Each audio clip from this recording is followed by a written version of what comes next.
It's something I'm very proud of the fact that the book has been widely adopted, ranging from community colleges to elite engineering schools.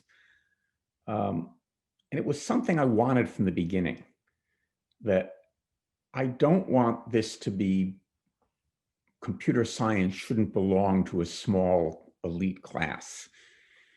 Uh, and it certainly shouldn't belong only to people who've had privileged backgrounds in high school that allowed them to get a head start. A lot of the students at community colleges are every bit as good as the students at MIT. They just didn't have the same advantages growing up. And so I think it's really important that it be widely accessible.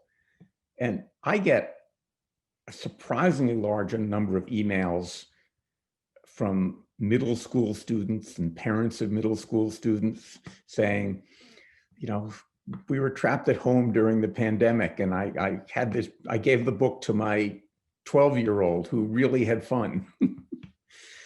And I get a kick out of that.